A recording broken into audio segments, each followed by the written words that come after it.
పెట్టండి. మరి ఇప్పుడు ఎక్కడికి వద్దాం? 10 కొమ్ములు. ఈ 10 కొమ్ముల్ని ఏమని పిలిచాను నేను? EEC అనగా యూరోపియన్ ఎకనామిక్ కమ్యూనిటీ. ప్రస్తుతము ఈ 10 కొమ్ముల ప్రభుత్వాన్ని ఏమంటున్నారంటే, అనగా అలనాడు యోహాను భక్తుడు చూసినట్టుగా, దానియేలు ప్రవక్త చూసినట్టుగా, నీవు చూసిన ఆ 10 కొమ్ములు ఆ రాజ్యం నుండి పుట్టబోవు 10 మంది రాజులు అని. ఈ 10 కొమ్ములు 10 మంది రాజులుగా ఆ వాక్యం ఉంది కదా. ఆ 10 రాజులే లేదా ఆ 10 రాజ్యాలే ఈ విధంగా ఉన్నాయి. దాని పేరు, ఆ రాజ్యం పేరు EEC, యూరోపియన్ ఎకనామిక్ కమ్యూనిటీ. ప్రార్థన అయిపోయిన తర్వాత చక్కగా గూగుల్ క్రోమ్ ఓపెన్ చేసి ఆ స్పీకర్ ఆన్ చేసి EEC అని జస్ట్ మాట్లాడండి. ఆ రాజ్యం మీ ముందుకు వచ్చేస్తుంది. ఆ రాజ్యంలో ఉన్నటువంటి ఈ 10 కొమ్ములు మీ ముందుకు వచ్చేస్తాయి. 10 కొమ్ములు, అవి 10 రాజ్యాలు. ఆ రాజ్యాల పేర్లు చెప్తున్నాను, రాసుకోగలిగిన వారు రాసుకోవచ్చు. దేవునికి స్తోత్రం.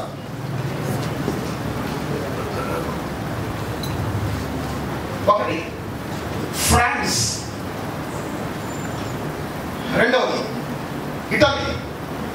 ఇటలీ, మూడవది లక్సెంబర్గ్, నాలుగవది వెస్ట్ జర్మనీ, ఐదవది హాలండ్, ఆరవది బెల్జియం, ఏడవది బ్రిటన్, ఎనిమిదవది ఐర్లాండ్, తొమ్మిదవది డెన్మార్క్, పదవది గ్రీకు లేదా గ్రీసు అంటారు.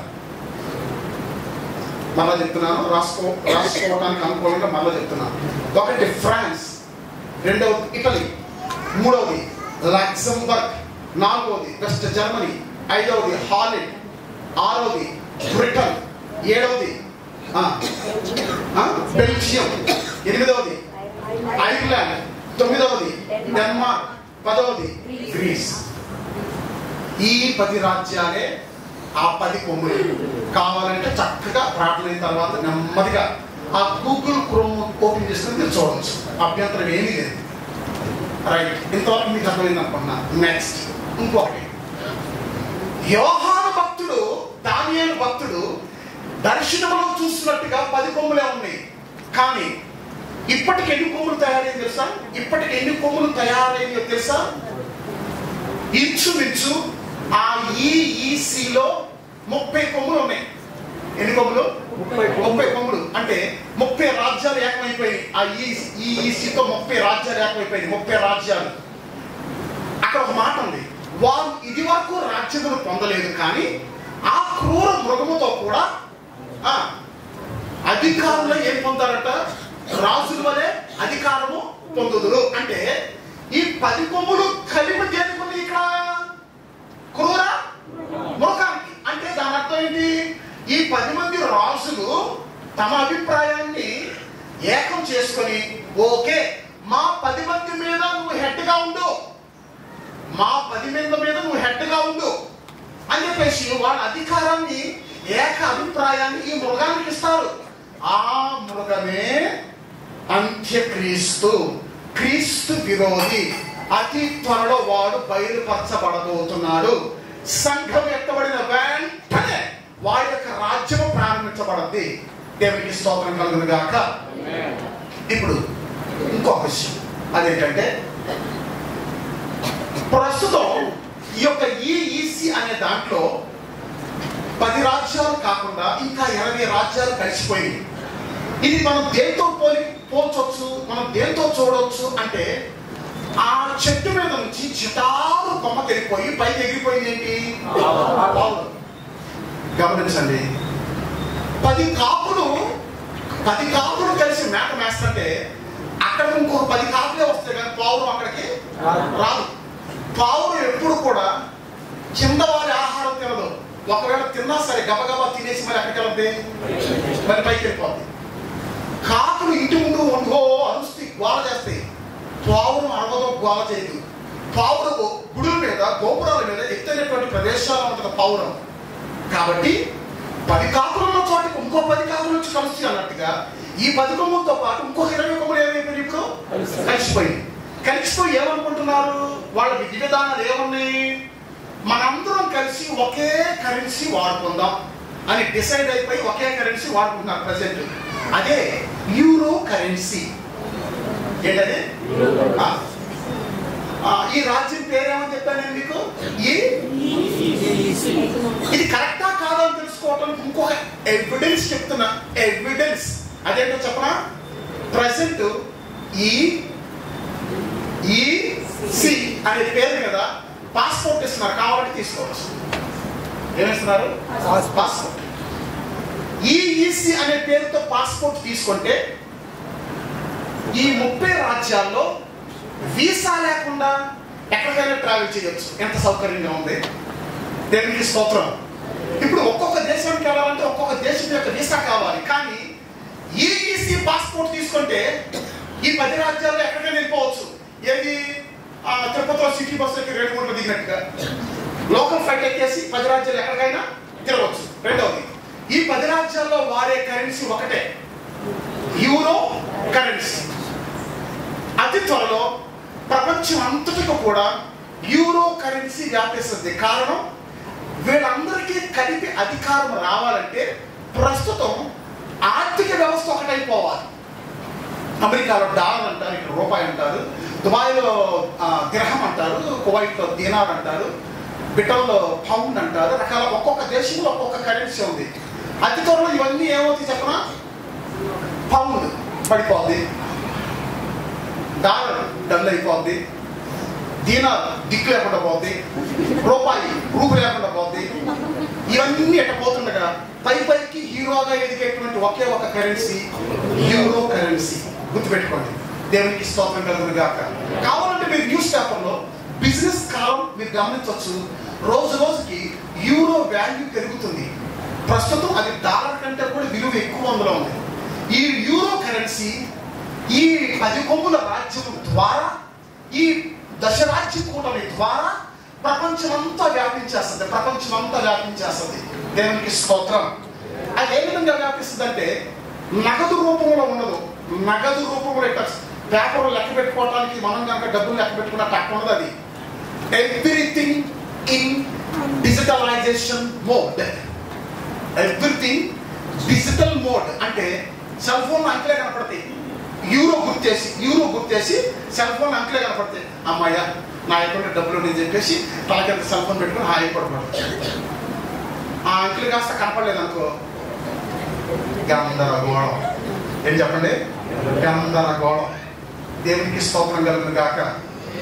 రైట్, ఇంతవరకు మీకు అర్థమైంది అనుకుంటా. ఇప్పుడు ఈ అమ్మగారు ఎవరో చూద్దాం.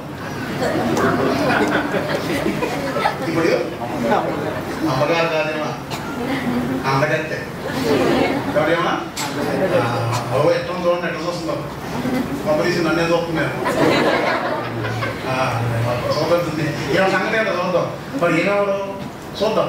17వ అధ్యాయము 3-4 వచనాలు ప్రకటన గ్రంథం. అప్పుడు అతడు ఆత్మవశుడనైన నన్ను అరణ్యమునకు కొనిపోగా దేవదూషణ నామములతో నిండుకొని 7 తలలను 10 కొమ్ములను గల ఎర్రని మృగము మీద కూర్చుండిన ఒక స్త్రీని చూచితిని. ఆ స్త్రీ ధూమ్ర రక్త వర్ణము గల వస్త్రము ధరించుకొని బంగారముతోను రత్నములతోను ముత్యములతోను అలంకరించుకొని బడినదై ఏహ్యమైన కార్యములతోను తాను చేయుచున్న వ్యభిచార సంబంధమైన అపవిత్ర కార్యములతోను నిండిన ఒక సువర్ణ పాత్రను తన చేత పట్టుకొని ఉండేది. చేతిలో ఒక పాత్ర ఉంది. మనం అనుకుంటున్నట్టుగా ఈ పాత్రలో ద్రాక్షారసం, విస్కీయో, బ్రాండీ లేదంట. ఈ పాత్ర నిండా ఏహ్యమైన కార్యాలు ఉన్నాయంట. ఏ కార్యాలు? ఏహ్యమైన కార్యాలు. పాత్రలో రకరకాల పాత్రలు ఉన్నాయి, రకరకాల పాత్రలు.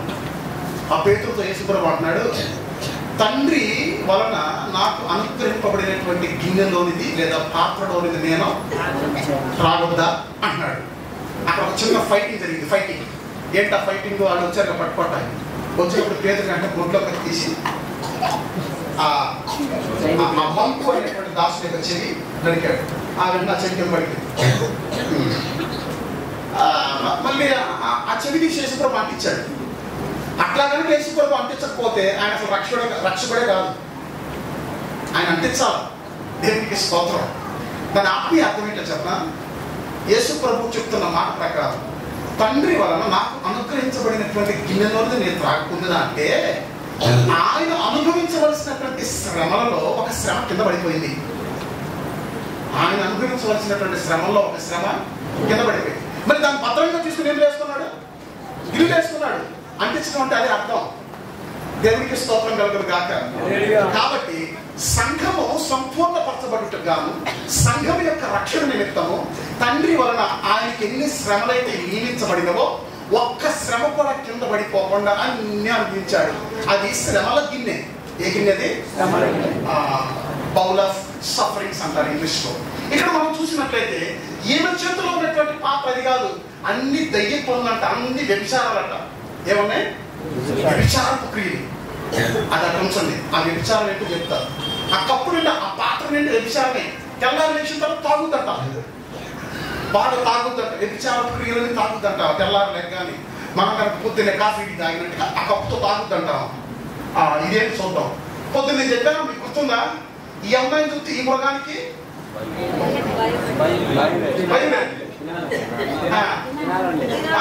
తినాలనిపించట్లా. లేకుంటే మరి ఈ మృగాన్ని చూస్తే ఈ అమ్మాయికి ఇది ఏమంటుంది?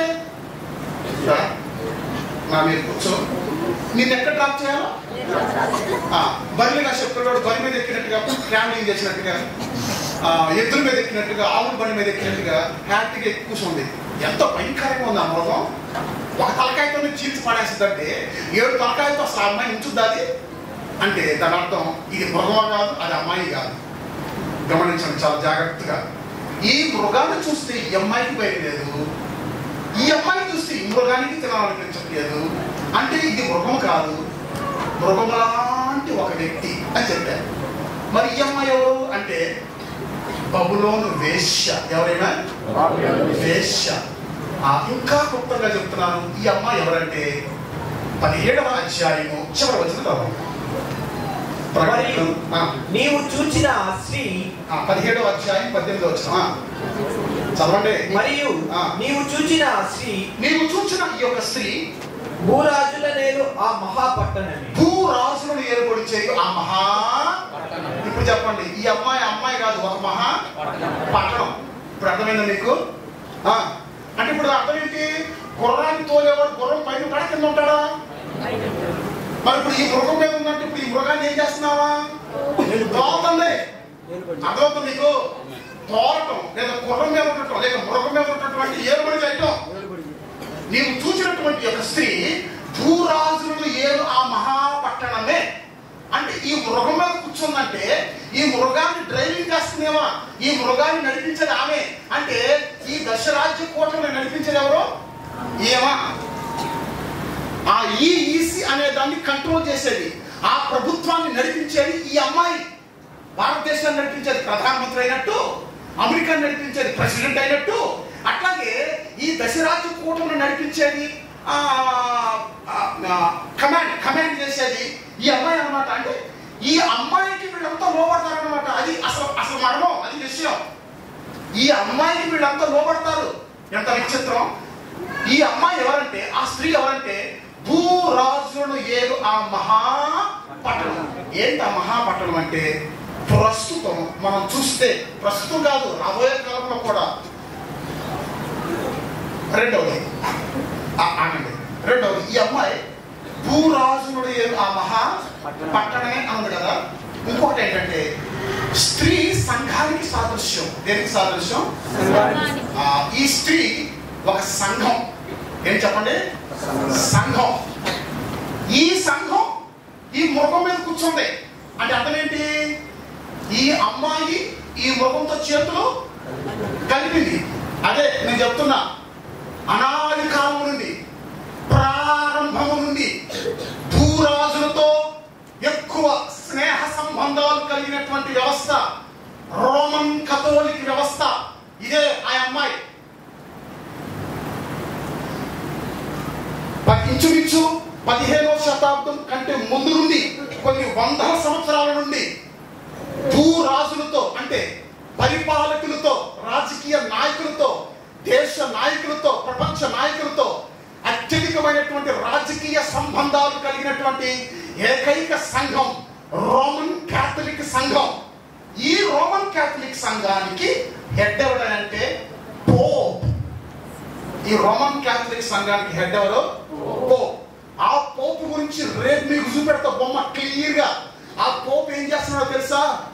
ఐక్యరాజ్య శిఖరాగ్ర సమావేశాల్లో సర్వమత సమ్మేళన సభలు జరిగినప్పుడు ఒక మహమ్మద్ మతానికి చెందినటువంటి ఒక వ్యక్తి ఖురాన్ గ్రంథాన్ని తీసుకొచ్చి పోప్కు బహురించాడు, గిఫ్ట్గా ఇచ్చాడు. అందరి ముందు పోప్ ఏం చేస్తున్నాడంటే ఆ గ్రంథాన్ని తీసుకొని ఇట్లా ముద్దు పెట్టుకుంటున్నాడు.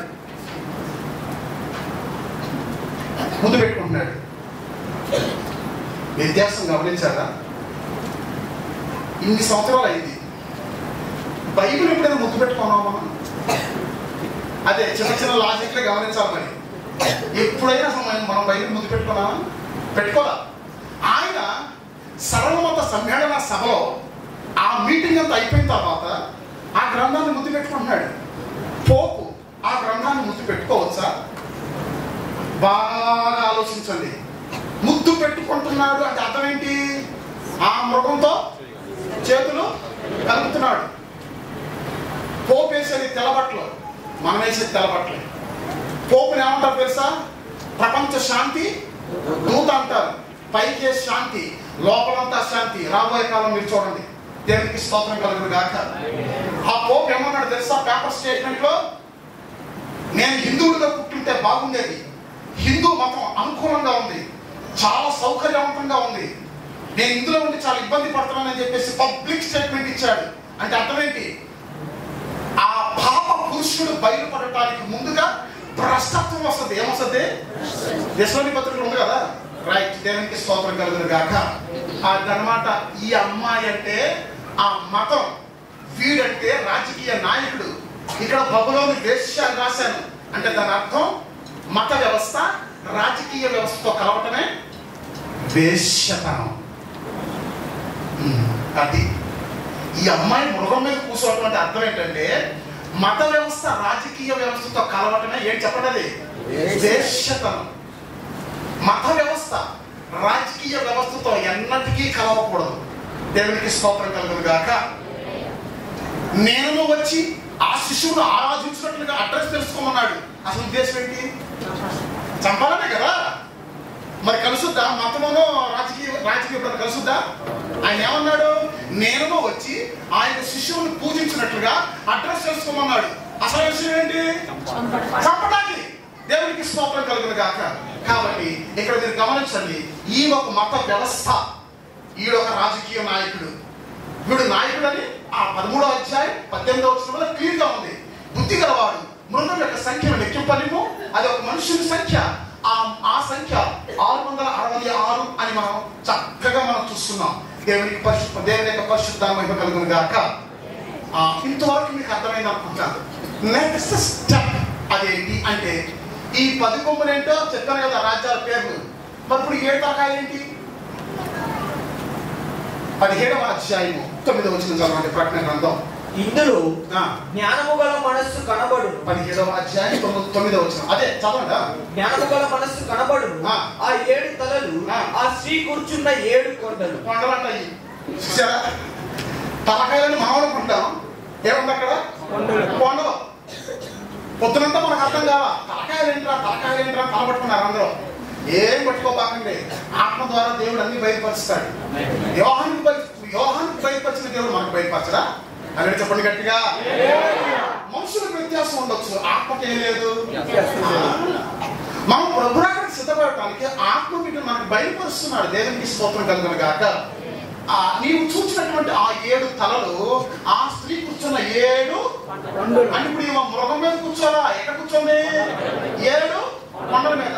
ఆ 7 కొండలు ఏంటంటే ప్రపంచంలో అత్యంత సుందరంగా, అత్యంత వైభవంగా, ఇదిగో ఈ అమ్మాయిని చూస్తే ఎంతటి అలంకారంతో తగదగ మెరిసిపోతుందో అంత వైభవంగా ప్రపంచంలో అత్యధికమైనటువంటి వైభవంగాను ధనిక దేశంగాను తొలతూగుతున్నటువంటి ఏకైక రాజ్యం రోమా రాజ్యం లేదా వాటికన్ సిటీ.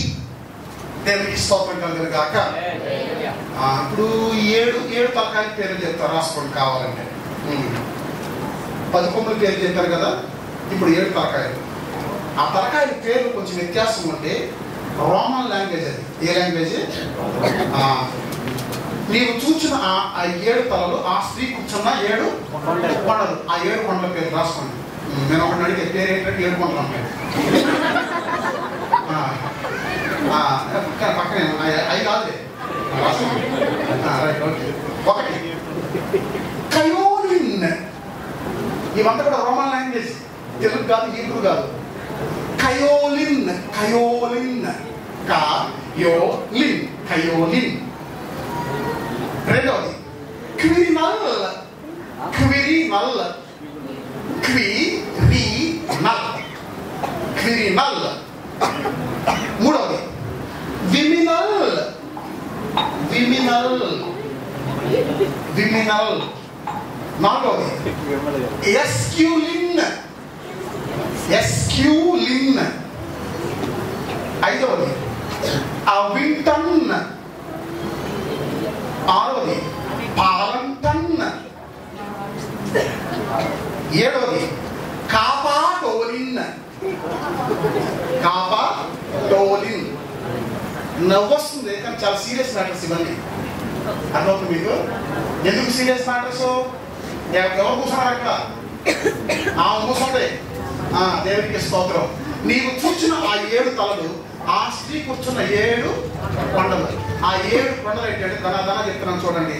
ఒకటి కయోలిన్, క్విరినల్, విమినల్, ఎస్క్యూలిన్, అవింటన్, పాలంటన్, కయోలిన్, కాపాటోలిన్. కాపాటోలిన్. దేవునికి స్తోత్రం కలుగును గాక. మరి నిజమా అబద్ధం అని తేవాలిగా? ఏదో జాన్సన్ బ్రదర్ వచ్చాడు, చెప్పాడు, వెళ్ళిపోయాడు అట్ట కాదు. ఇది నిజమా తేవాలిగా? మరి ఇప్పుడు ఈసీ నిజమా కాదా? నిజమే. మీకు ఎట్లా కనపడుతుంది? చక్కగా కనపడుతుంది. ఇప్పుడు అట్లాగే ప్రార్థన అయిన తర్వాత ఇంకో మాట చెప్పండి. అదేంటో చెప్పనా? 7 hills of Rome అని మాట్లాడండి. 7 hills of Rome అని మాట్లాడండి. నేను చెప్పినటువంటి పేర్లు యాస్ట్రీగా మీ కళ్ళ ముందుకు వచ్చారు. కయోలి, క్విరినల్, విమినల్, అవింటన్, పాలంటన్, ఎస్క్యూలిన్, కాపాటోలిన్. 7 పేర్లు చక్కగా మీ కళ్ళ ముందుకు వచ్చేస్తాయి.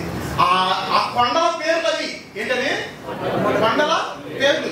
ఒక కొండ పేరు ఎస్క్యూలిన్, ఇంకో దాని పేరు కయోలిన్, ఇంకో దాని పేరు క్విరినల్. ఈ క్విరినల్, విమినల్ ఎట్లా ఉంది చెప్పనా? కావపిల్లలాగా ఉంటాయి. ఎట్లుంటాయి? ఒక ఇంట్లో గీత సీత ఉన్నట్టుగా అక్కడ కూడా క్విరినల్, విమినల్ 2 ఎదురుగా ఉంటాయి ఆ కొండలు. అందుకే ఆ పేర్లు పెట్టారు. మీరు ప్రార్థన అయిన తర్వాత గూగుల్ క్రోమ్ లో ఓపెన్ చేసి 7 hills of Rome అని జస్ట్ మీరు మాట్లాడండి. ఈ 7 కొండలు మీ కళ్ళ ముందు ప్రత్యక్షమైపోతాయి. ఎందుకు అయితే ఈ యొక్క అలంకారం ఏంటో చెప్పాలని మీకు. ప్రస్తుతం ప్రపంచంలో రోమా పట్టణము కట్టబడినంత సుందరంగా ఏ పట్టణము ప్రపంచంలో లేదు. అదే ఈ స్త్రీకి ఉన్నటువంటి అలంకారము. దేవునికి స్తోత్రం కలుగును గాక. నెక్స్ట్, ఈ 10 కొమ్ముల్లో ఒక రాజ్యం పేరు ఏం చెప్పాను? లక్సెంబర్గ్. జనరల్ నాలెడ్జ్ ఉన్న వాళ్ళు చెప్పండి. ప్రపంచంలో అన్నిటికంటే అత్యధిక ధనిక దేశం ఏంటి? లక్సెంబర్గ్. ఏంటి? మొత్తం వాళ్ళ దగ్గరే ఉంది. చిన్న దేశమే కానీ మొత్తం వాళ్ళ దగ్గరే ఉంది. ప్రస్తుత ప్రపంచంలో లక్సెంబర్గ్ మించినటువంటి పెద్ద ఆర్థిక దేశం ఇంకొకటి లేదు. ఇదంతా ఎవరి ఆధీనంలో ఉందంటే in the hand of English women. అనగా రోమా ఆర్థిక నియమిత జన సంఘం. దీనంతటి పేరు రోమా ఆర్థిక నియమిత జన సంఘం. దేవునికి స్తోత్రం కలుగును గాక. అదండి ఈ 7 తలకాయల పేర్లు కవిలిన్, అయోలిన్, క్విరినల్, విమినల్. ఆ 10 కొమ్ముల పేర్లు France, Germany, Italy, Holland, Luxembourg. నేను చెప్పినట్టుగా ఇది ఈ యొక్క బొమ్మ. ఇప్పుడు మరి ఒక విషయం చూద్దాం. ఇది చెప్పి ముగిస్తాను, టైం అయిపోయింది. రైట్. దీని తోలు ఏంటి? చిరుతుపులి తోలు. చిరుతుపులి అంటే అర్థం ఏంటో చెప్పనా? 2 అర్థాలు చెప్తా, చెప్పి ముగిస్తాను. వినండి. చిరుతపులి అంటే అడవిలో అన్ని మృగాల కంటే గంటకి 80 కిలోమీటర్ల వేగంతో పరిగెత్తగలిగిన ఒకే ఒక జంతువు చిరుతపులి. అది కనుక వేటాడటం ప్రారంభించిందంటే దొరకాల్సిందే. ఇట్లుండగా ఇక్కడ మన ఆత్మీయ కోణానికి దాన్ని ఎట్లా చెప్పాలంటే, ప్రస్తుత ప్రపంచం చిరుతపులిలాగా వేగంగా ఉంది. ఎట్లా ఉంది చెప్పనా? Through internet. ఎట్లా ఉంది? ఒకప్పుడు 2G అంటే చక్రం తిరిగేది, మైండ్ తీసుకొచ్చేసేది. దాని ముందు 3G అన్నారు, జనాలు కొంచెం సంతోషపడ్డారు. అది కూడా కొన్నిసార్లు చక్రం తిరుగుతుంది, తృప్తి లేదు. తర్వాత 4G అన్నారు, 4G అంటే కూడా తృప్తి లేదు. ఇప్పుడు ఎంత? 5G అంట. అంటే అంత్యక్రీస్తు కాలానికి 6G ఉంటుంది అనమాట. ఎంత ఉంటుంది అంటే దక్షిణ కొరియాలో 11G నడుస్తుంది స్పీడ్. ఎంత?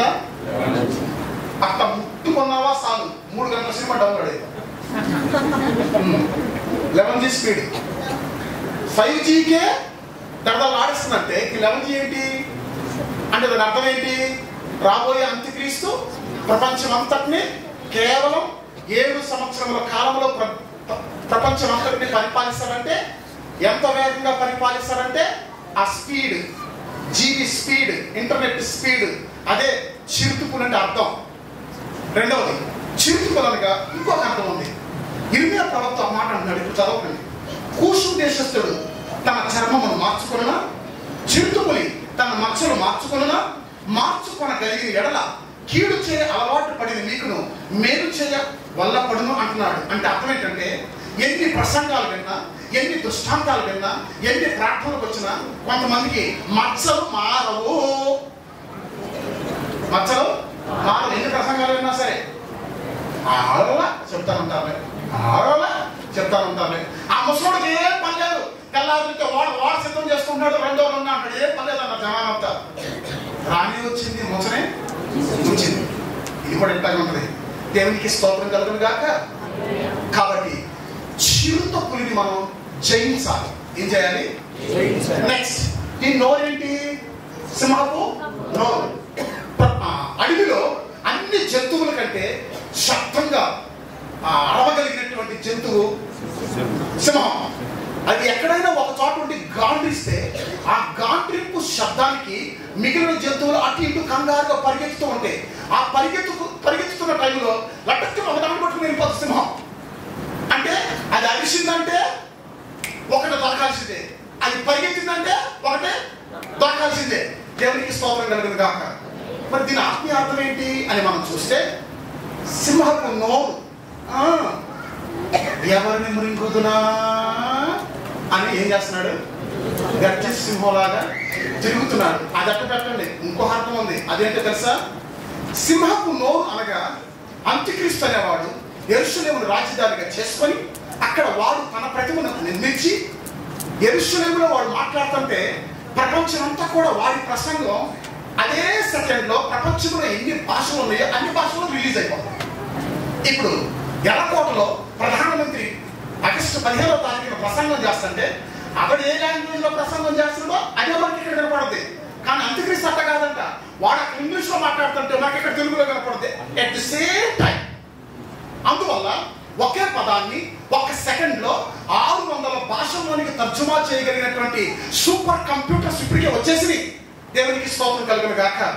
అది ఒకే చోట ఉండి వాడి శబ్దాన్ని ప్రపంచానికి వినిపించడమే సింహపు నోరు.